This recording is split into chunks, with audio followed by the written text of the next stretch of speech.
Showcasing local talent, professionals, and everyday people making Salt Lake City what it is today. It's time for another episode of the I Am Salt Lake podcast.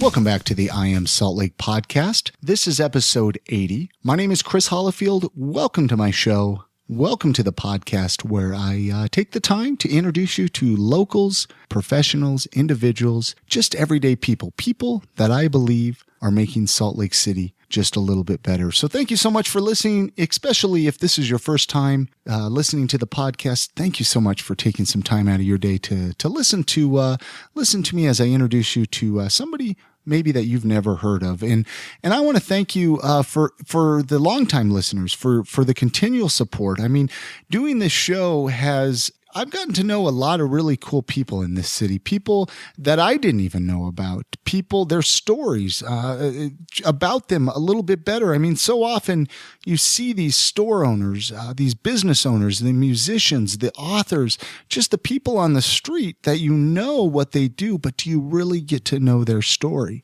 And hopefully by doing this podcast, I've allowed you to get to know them a little bit better. And I'm thankful for everybody that's come on the show, for sitting down with me and for sharing their story and allowing me to record that and put that out in a podcast form and sharing that with you guys.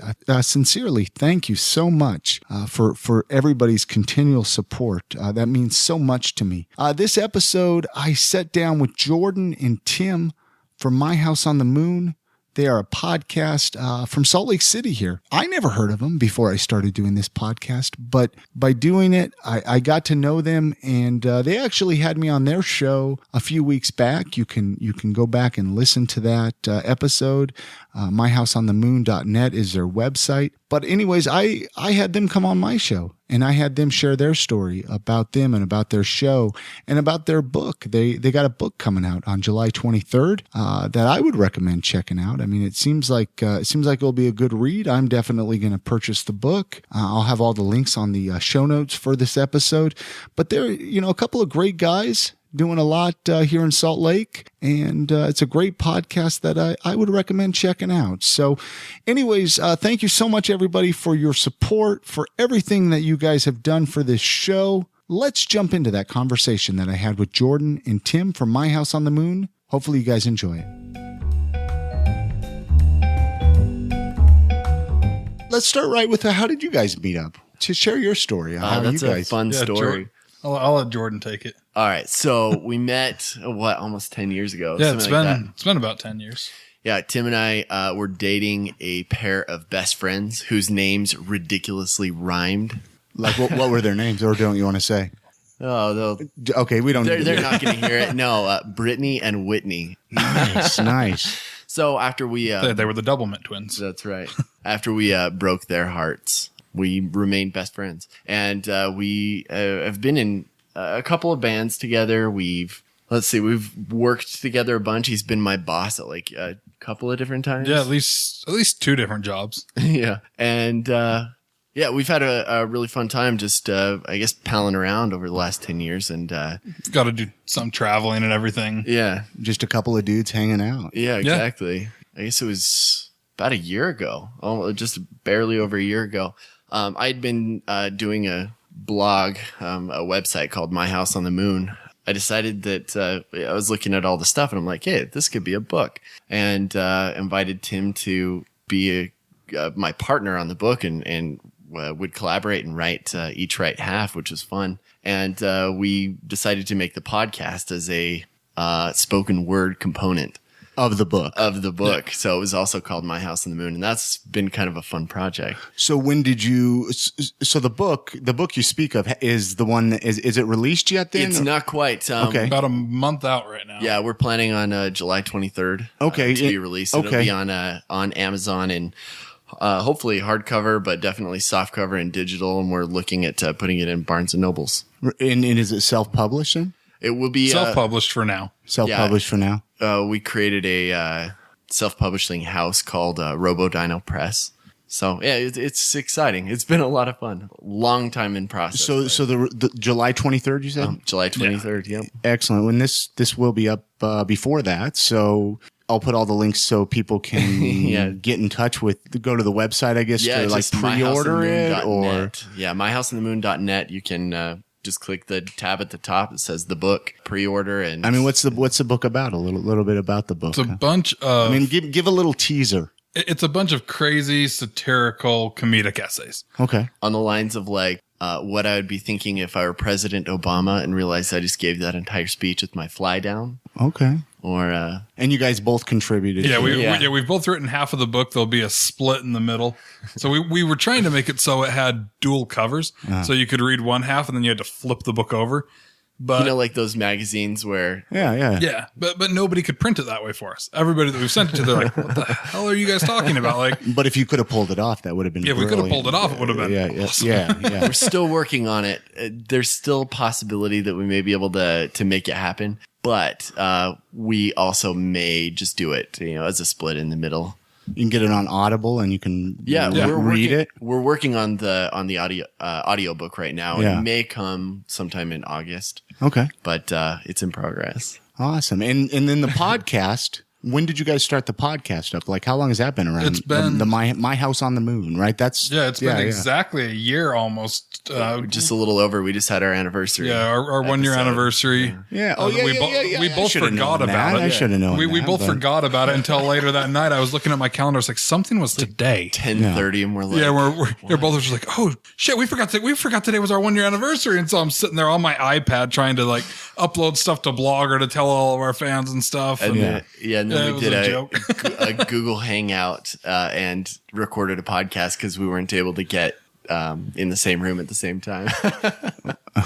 It was a big moment for us, and we forgot about it. So how many episodes in have you guys done that? We're at 31 now. We just recorded episode 32 like 4 hours ago. Yeah. So, and we're recording another one this Sunday that'll put us at 33. So what do you know now in podcasting that you wish you would have known in the beginning, like when you did your first episode? Oh, gosh. When we did our first episode, we actually recorded it several times, and it was more, we were trying to make it too perfect. You were trying We're trying to just do improv. We're, obviously My House on the Moon, we're trying to give a tour of our hypothetical house on the moon. The first one, it was full of like awkward pauses, like, okay, what do we talk about next? Was that funny? And it was a lot of us laughing at our own inside jokes. And I think the funniest part of it was the fact that during the first recording of it, we were still trying to grasp the whole improv concept of yes and. And so there were so many weird pauses where Jordan would say something waiting for me to lead into it. And I would just be like, no, what are you talking about? And we hadn't grasped the concept. And so after attempting it a couple times, we're like, oh, I get it now. I get the yes and it made the whole improv portion of it that much better for us. We were trying really hard at that point. And I think the biggest thing that I would, if I could have known this in the beginning, is it's easy just to talk. Just be myself and just talk. And now we don't have any awkward pauses. It's really neat. The nervousness and all that kind of comes to an end. And what's been the most rewarding thing with doing a podcast? I mean, I think seeing our audience grow the way that it's grown. Yeah, I mean, to look at where the website was by itself before we started the actual podcast. I mean, it was at like 1,000, 2,000 views overall. And I mean, within a matter of months, we skyrocketed to 10,000 to 20,000, and we're tracking our audience. And it's not just like it's centralized in Utah, like it's become a worldwide audience. Yeah. I mean, our second highest readers behind like US readers is Russia and China. And so it was just crazy because we're like, what are the Chinese thinking so funny about what we're writing? I mean, if anything, they're just looking like stupid Americans. Like, I don't understand what's grasped them into My House on the Moon. So you guys are a perfect example then on how a business or how a comedian or how anybody can promote themselves through a podcast, bringing people to a website, kind of how the Mark Marons and the those type of people that have developed a name, Mark, we had to mention Mark Maron with you guys. Yeah. I mean, I don't think we can go an episode of our own podcast without somehow talking about Mark Maron. Yeah, well, no, I remember that. It's a creepy obsession. I'm sure Mark has a restraining order somewhere that we don't know about yet. So when did you guys start bringing people onto the show then? I mean, was it right in the beginning or when did you? 10 episodes ago. Yeah, it was about really?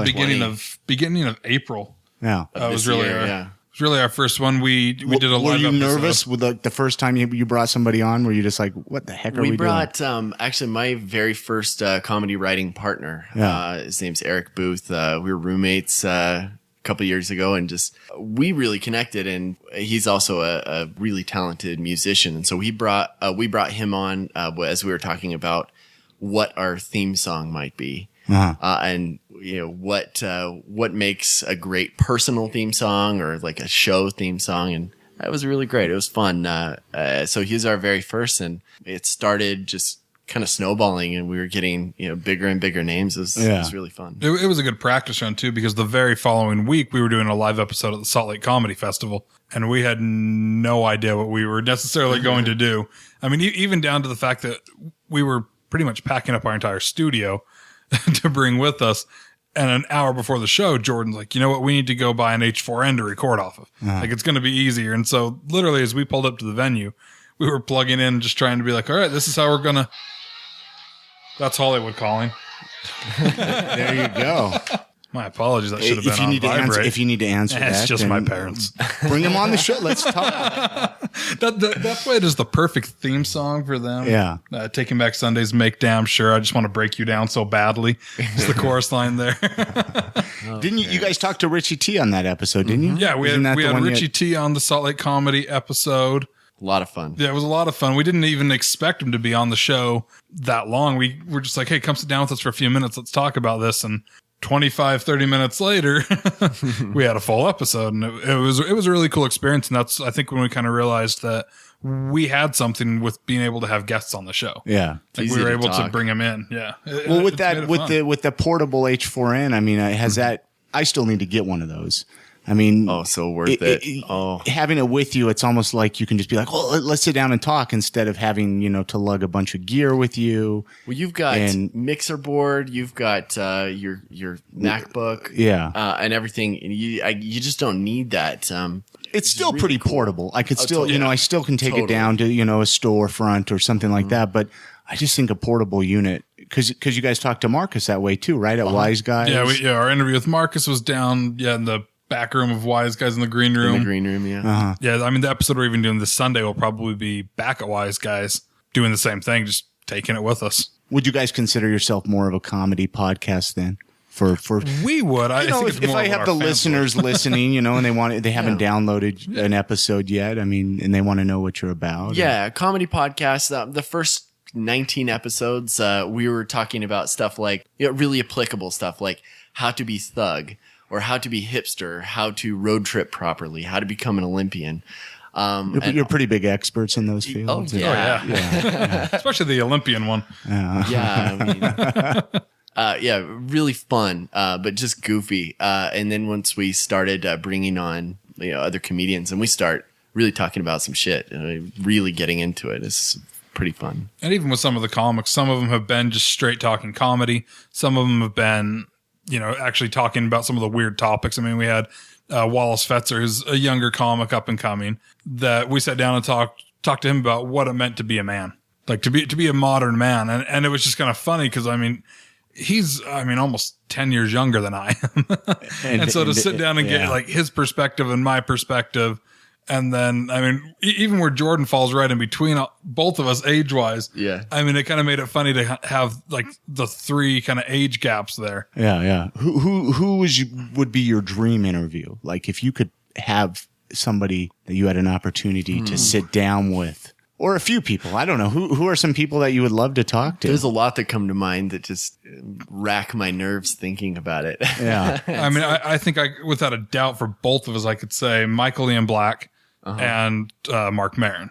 I mean, those I think would be our two dream interviews. Michael Ian Black, he's the comedian that actually got me into podcasts with Mike and Tom Eat Snacks. Was that the first podcast you ever listened to? First podcast I ever listened to, and it was the first one I fell in love with. And you were like, what the heck am I listening to? This is bizarre. You just download it? Yogurt and, rating it. Tom Cavanaugh rates yogurt like an 8, and Michael Ian Black, who hates yogurt, rated it evil. I don't even know if I listened to that podcast. I might have listened to that podcast for like 5 minutes or something. There's so many out there. There's so many. And that one's one's so stinking goofy. Yeah. It's they pick a snack, they eat it, and then they rate whatever snack it is. It goes to show there could be a podcast about anything. Totally. It's it made me think like I could do this. This is silly. So what about you, Tim? What was the first? The first one I really jumped into was WTF. Okay. I had always, when Jordan and I first started talking about doing a podcast, I had listened to some of WTF, but all I'd really ever heard even before that was just Geek Show. Yeah. I would always hear Geek Show podcast mentioned. I just knew, it's like a radio show online. So, but I never really jumped into it. And then I would see Mark Maron on Conan, and I loved what he was talking about. And I'd hear Jimmy Pardo as well on Conan, always talking about Never Not Funny. And I was just like, all right, I'll check these out. And I started listening to WTF and heard like his Donald Glover interview. And I was just like, wow, this is really cool. Jordan at the same time was like, hey, check out Mike and Tom Eat Snacks. And then it just kind of exploded. I think both of us became just beyond addicted to listening to different podcasts. Like what are five recent podcasts you maybe have listened to? WTF, Nerdist, You Made It Weird, Topics, which is a new one that Michael Ian Black and Michael Showalter have done. And then obviously Oblivious. Yeah, yours, of course, is always on there. Well, you never have to feel obligated to say that, but no. But it's the truth. I mean, we have it on there. It's still a good local right now. What else is on there? Yeah, it's a pretty stuffed list already. Do you guys listen to like through iTunes? I'm always curious what people listen to podcasts through. Even for myself, there's the Stitcher app, there's iTunes, there's so many different ways to consume it. I'm just curious what you guys use. I primarily use iTunes. I've had the podcast app on my phone for whenever I forget my iPod, and that, it was a great resource to use, but it drained my battery on my phone like there was no tomorrow. And I, being a human being full of self-respect, have an Android. And out of here. So I use what do Android users use for podcast? Is there apps for podcasts on Android? Yeah, I have to use something called like Podcatcher. Oh, okay. Something like that. And then I actually just get the direct feed. Podcatcher sounds like some type of contraceptive. So like if I were to get the feed for our show, I do My House on the Moon .podbean.com/feed. So you have to type it in? Yeah. That is so obnoxious. Type it in. And that's how I get yours too. So what do you have to type in for mine? Oh, I'd have to look it up. No, it's all good. I'm just curious. Just the feed. See, I just do a search and it comes up. Yeah, I don't have the So when are you going to get an iPhone then? Well, I just got the Samsung Galaxy Note 2. Is it cool? Is it everything you imagined and more? No, it's awesome. It's like having a tablet in my pocket. Okay. It's a cool phone. I mean, when he showed it to me, boom. It's like I will never leave my iPhone. But for people listening, it's a big phone. It's as big as my head. I have to use 2 hands. Do you feel weird pulling it out and? Nah, not anymore. I did right at first and like holding it up to my head. Yeah, kind of like if you had an iPad and hold it. Yeah. So what do you think of the direction of podcasting? Do you think it's kind of plateaued, or do you think it's going to get bigger? I think it's going to continue to get huge. I mean, we're just a bunch of podcasters hanging out right now talking. I mean, what do you guys think? I mean, seriously. Talk shop. I don't know. I mean, do you think like eventually there'll be cars with it in the audio, like, kind of as part of the radio where it's in there and people are just listening to them? I mean, realistically, I could see it taking over, for basic radio. Okay. Yeah. I mean, I pretty much listen to podcasts more than I do radio. And luckily, a lot of the good radio shows, they make it into a podcast. Yeah. I mean, like our local, with X96, they put it right into a podcast. And that's how I've started to turn around and listen to X96. Do they do that anymore? And Radio from Hell, you can get it. Radio from Hell, I was looking at their iTunes, and the last thing I saw was in 2012. Well, they have 2 different, if you do a search for them, there's 2 different feeds. Oh, I'm not am I looking at the wrong feed? You probably are. And I'm not sure why it's that way. And I was actually when I had Carrie on the show, I guess they don't even look at any of those numbers. That's how ridiculous radio still is. I mean, he was saying that the only numbers they count is if your radio is actually on. Yeah. You know, in the house or in the car. And Like, it's sad because the download numbers just don't count. TV doesn't count, Netflix and Hulu replays. I mean, they don't count towards what movies? Towards the ratings. That's what ratings. almost got Community canceled. Really? Yeah, because it was on Hulu that people were watching a lot of Community, and even when you DVR it, it doesn't 30 Rock as well. It doesn't count if you don't watch it within I think it's 72 hours. It doesn't count on the Nielsen ratings. Well, you know, and it's interesting. It goes back to downloading podcasts. I mean, we live in a society where we do stuff when we want to do it. I mean, it isn't the type of thing where I got to be home at 7:00 to watch a certain TV show anymore. You don't have to live that way anymore. You can download it. You can watch it at your convenience without commercials. And I mean, it goes back to the same thing with a podcast is, you can listen to it when you want to listen to it. You can, you know, save up, wait to listen to 10 episodes and listen to it at once, you know, so. All of the binge watching and binge. Yeah. Binge listening now. I always, I like to, of course, listen to podcasts while I commute. Yeah. But I had a personal trainer for a while at my gym, and he would always make fun of me because he always listens to like the death metal or whatever when he's listening because it gets him pumped up. I listen to podcasts. So he can't understand why or how I can work out listening to the spoken word. No, seriously. I mean, that's what got me into podcasts is I kind of got burned out of music. Yeah. What would you say, like say somebody was listening and they wanted to start a podcast, right? What advice would you give them? First off, just do it. Yeah. I mean, so many people just it seems like they beat around the bush.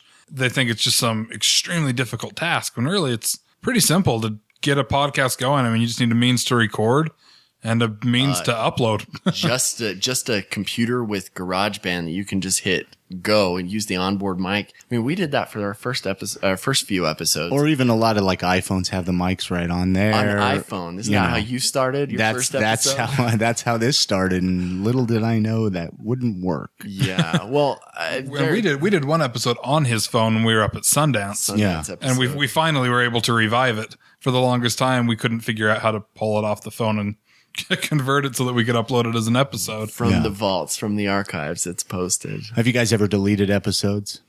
We deleted our very first episode. Did you? The very first one was the tour of our house on the moon. And then our second episode was how to dress for success as a member of a 90s boy band. We decided that one would be a better first episode because we kind of had gotten our flow. So we took down the first episode. We're going to save it for like 50 or something. Oh, and we'll then we'll repost it. Because I've thought about taking down some of my first episodes just because they're garbage. And it's like, gosh, I don't want to give people that idea, you know, but part of it's the history of the show, that, you know, like WTF, he only lets like 50 episodes at a time. And when a new one comes on, the oldest one drops off. So there's only 50 available on iTunes at a time. And so that way he can sell a DVD with his first 100 episodes on. Yeah, but who's going to buy a DVD of the I Am Salt Lake podcast? What, you are over there? Come on. Yeah. I am the sucker. I am the sucker for it. I mean, the second WTF came out with like the first 100, I was like, yes, I will spend $50 on free ones. But WTF. But I'm talking about like a podcast like ours. Like, you really think somebody would buy our podcast? Locally, yeah. Yeah, well, think about how many local bands alone, you know, are able to just sell and sell and sell. Yeah, you're right. I mean, you're right. You've got a good brand on this podcast. I mean, people know, you know, what it is. There's no reason that, you know, they wouldn't listen to the, you know, even their top 10 favorite episodes. Yeah. So, I mean, something like, you know, your Kerry Jackson episode, Jimmy Martin. Your My House on the Moon. Yeah, your My House on the Moon episode. I hear those guys are awesome. Yeah. But I mean, you know, all of those, you know, you do your top 10. Yeah, people I think are going to turn around and download that. Even if it's something that's like a $5 download, people will buy it.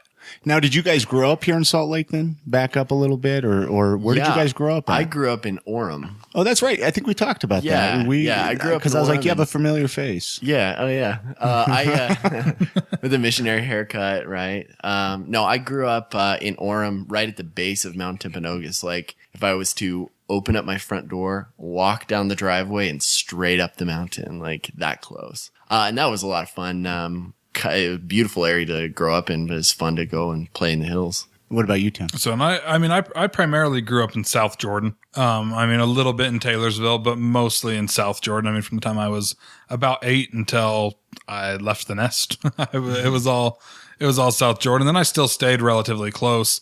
I lived in Draper and Sandy for a number of years, but it was mostly all within South Jordan. Well, and I was going to ask, like, what are some of your favorite things about living in Salt Lake? I always like to ask people that, but you're moving out of Salt Lake, Tim. I found that out tonight, and I'm kind of sad. You're moving to L.A. Yeah, and you're going to drown in all that traffic. Mm-hmm. You're going to get sucked up and eaten alive. I probably will. I'll swim the best I can, but as much as, I'm excited to be able to get out to Los Angeles. There's so much of Salt Lake that I'm still going to miss. Forever it's going to be my home. The Salt Lake Bees hats. I will forever represent those with the good old SL on them, and hopefully that's not some crazy gang symbol in LA. It's going to get shot. Probably. But Salt Lake's always going to be the home, and there's just so much great things, so many great memories that I have. During the summers, just walking around and exploring downtown Salt Lake. And even going up to like the Salt Lake Cemetery. The Salt Lake Cemetery is just crazy with, the history within there of everybody that's buried there. Some of the crazy grave plots where there's like 7-8 people that are all buried in one. Have you seen the grave one? It says like 666 Mark of the Beast. The head,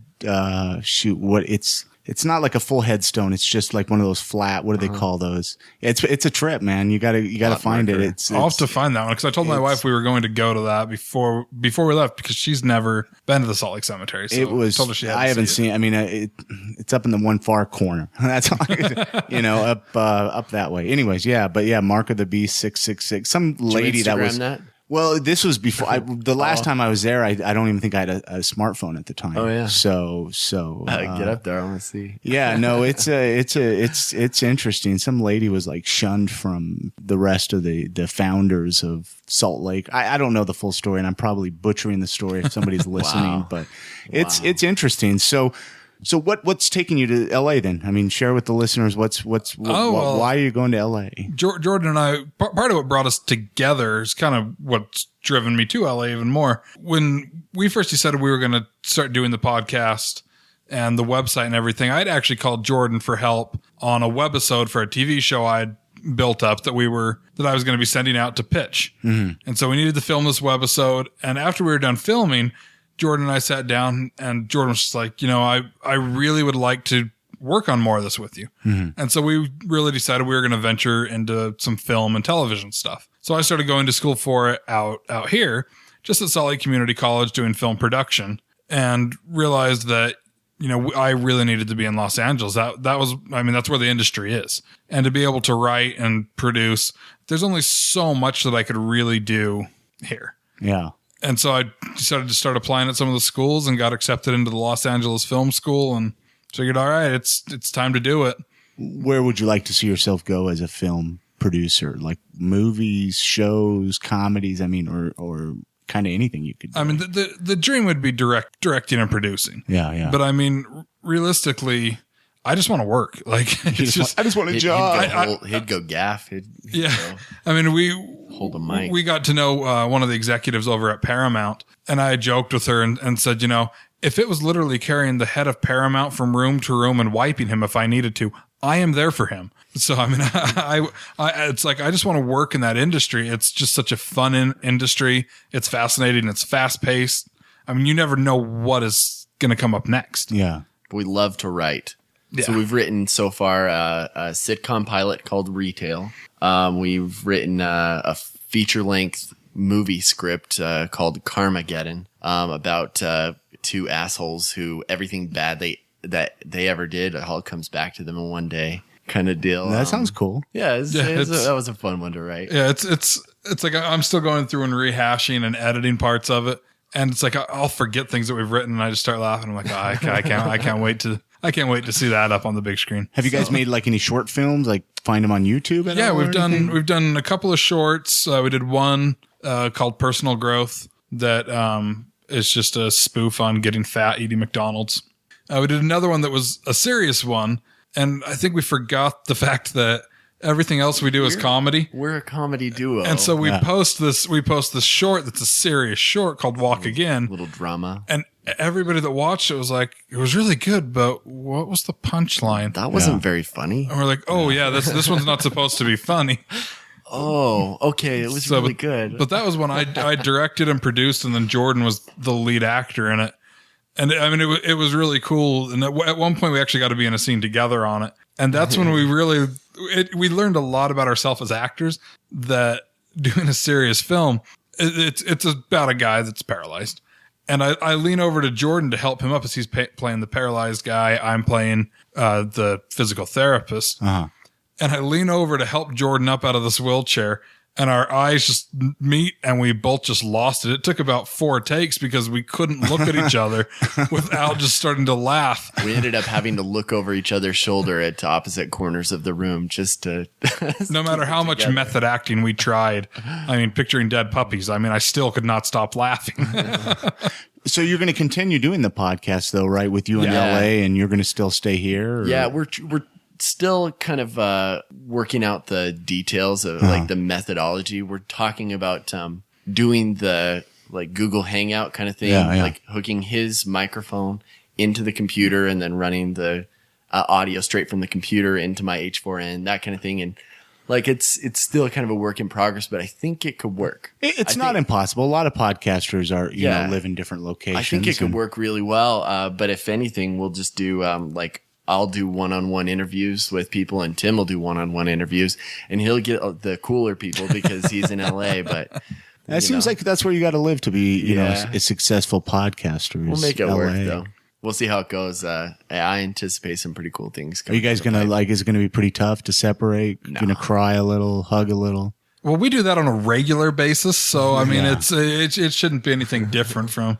I mean, he's actually driving out with me as we make the move. He's driving the big truck because I have a massive phobia of driving big trucks. Really? So yeah, Jordan's helping me conquer that phobia as long as I'm paying for his food and flying him back home. And maybe we'll celebrate our birthdays down there. Yeah, our birthdays are a day apart, as odd as that is. Okay, now I'm weirded out. I know, July 21 and 22. So okay, yeah, pretty fun. You know, to even top that weirdness off, and I don't know if I've even told you this before. So he grew up at the base of Mount Timpanogos. Uh-huh. My great grandpa was the one who discovered those caves. How weird is that? Yeah. Oh man, you guys are meant for each other. I know. No offense, Jamie. So back to Salt Lake. I'm always curious when I bring people on. If you've listened to any of the episodes, I'm always curious, like any favorite local eating spots, recommendations. More for myself, I'm always curious, you know, where people eat. I like to eat out like everybody else does. And do you have any favorite places that you guys like to eat at? Recommendations. One of my new favorites has been Christopher Steakhouse. Okay. So there's I know the one on West Temple, kind of right there off of Pierpont Avenue. Is it really good steak? Oh yeah, good steak, great chicken. So I mean, both. I've had both there, and they are really good. Yeah. They've got a few more I know that have popped up around the valley, but I mean that's a good one, just right here in the heart of Salt Lake. Can I say one that's a little closer to my home? Well, yeah, I mean, you're down. So it's down in Provo, just south of BYU campus. It's called King Dave and Cranky Chucky's. Okay. And I mean, I got a few Provo listeners, you know, or if you make it down that way. Yeah, Cranky Chucky's. My dad discovered it for our family. Uh-huh. He discovered it, and every time we go down there, my dad got to talking to the two brothers who are the owners, and Chucky cooks in the back, and he'll just make my dad stuff that's off menu. So the guy's name is really Chucky. Yeah, his name's Chucky and Dave. And, does he wear a pirate patch? It sounds like he should wear a pirate patch. No, really what kind of food is it? What kind of food? What is regular stuff. I mean, sometimes, but it's all pretty gourmet, and it's reasonably priced. I mean, it's awesome. Yeah, they make one of my favorite things was this chocolate peanut butter pie. Okay, now I got to get down there. It's amazing. But they do like open mic nights. They'll have music, and then they'll have comedians another night. They do shows. Yeah. It's fantastic. It was a lot of fun. You ever eaten at the Mountain West Burrito place down there in Utah County? They love just it. Built another one just in off American the, Fork. the Yeah. Lehigh exit. Lehigh. Yeah. There's a new Thanksgiving burrito point. place down there, and you have not told me about this. Well, Mountain West Burrito. Carnitas The tacos. original one is it's been around for a little while. Down in Provo. Yeah, but it's in an old I was it's not in aware an of old this. gas station. Half of it's like a head shop, so you can get a bong and then go get a burrito. Yeah. They seem Yeah. to go That's hand really in great. hand. I mean, Yeah. it'll curve your cravings immediately. They're Yeah. not open on Sunday, and they close at 9. So when I get off work, I close my shop and drive down right past it, and they're closed, and I can't get a taco, but I got to plan ahead. Yeah, Carnitas Tacos. That's muy delicioso. If you could change something about the area, what is something you would like to see different about Salt Lake area? Recently, I want to know what the problem is with our regular left turn lanes. Who the hell sat there was like, what makes sense? We should have these all go across incoming traffic, and then stop at a random light there, and then go to another light. Oh, you're talking about all those weird over on the west side. like on Bangor and well, I don't know what they were brought those thinking. into Orem too. Yeah. Did they bring them down? Yeah, they're trying to bring them all over. And then there's one spot, like as you go down Bangor to the airport, where the lanes literally just crisscross for a light. Like you switch. I wonder what the sides of traffic. statistics Driving of on the accidents there are. I don't I wonder know. what. I don't know. Is there a city they're modeling Weird. after with doing those? I I don't know. But when you pull up, you get off the exit, you can, and it's a red light to turn left because you're not crossing any traffic. You can just stop and then turn, even if it's a red light. Just turn left like it's a one-way. I don't know. It's weird. It just crisscrosses, and I don't get it. I think it's funny that the people that are in charge of like the drug and alcohol board, they don't drink, but clearly the people in charge of UDOT do. So I think those two should just switch. Oh, I just knocked the mic and the cord. But I think those two should just like switch places. Yeah. And then our left turn lanes wouldn't get all messed with. Yeah. So back to the podcast. People can find it on iTunes. How can people find your podcast? Just look for My House on the Moon podcast, or just type in My House on and it'll come up.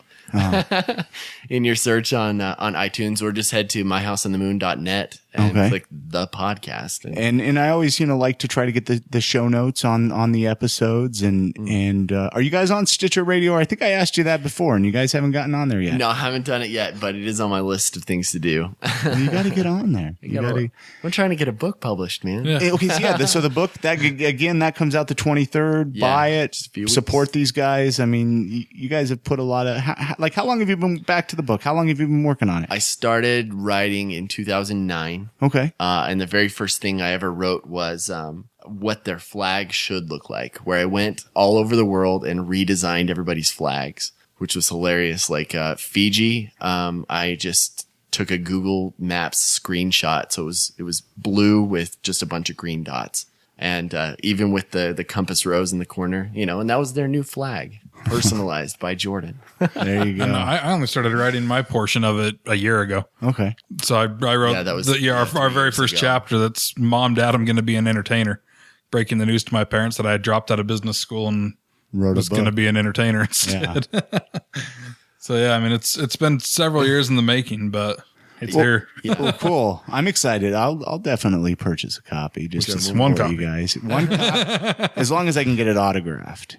We'll make sure. All right. Anything else you guys want to add before we close out here? I appreciate you guys coming on. You guys got a great show. I mean, you guys have had some cool people on, and it's a lot of fun. It's something different, If anybody wants to be a guest on our show, just hit us up, myhouseonthemoon.net, or on Twitter, I guess.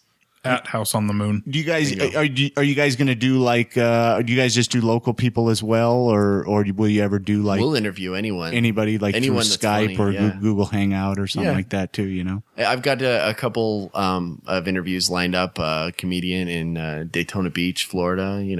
Okay. Like anybody you want to share coming up, or are they kind of top secret right now? top secret. Yeah. Well, I mean they're not confirmed. And I don't know if I asked you, how often do you guys put out, like, what's your, do you have a schedule, or is it just kind of whenever? We've been trying to have more of a schedule. With the interviews, it's easier to be on more of a regular schedule. Yeah. I mean, we try to at least get something out weekly.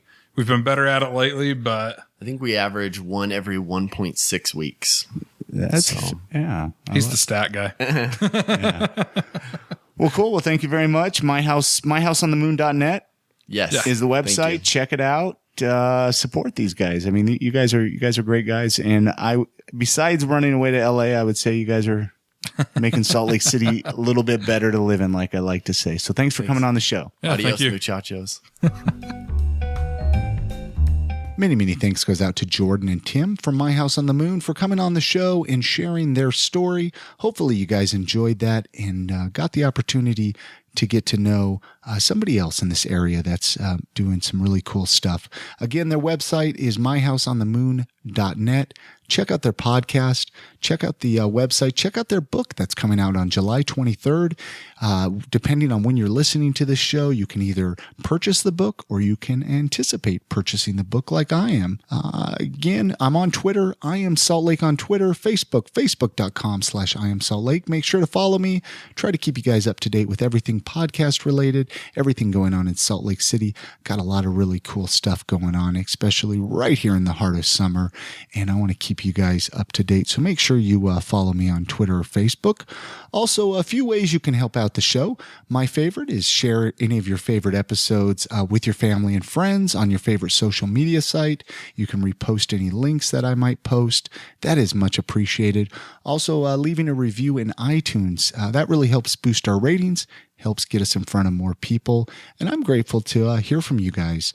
Also, voicemail 385-202-5926. Give me a call. Tell me what you think of the show. Tell me what you love about Salt Lake City. Or if you have an event coming up that you want to share, I will play that on a future episode of the podcast.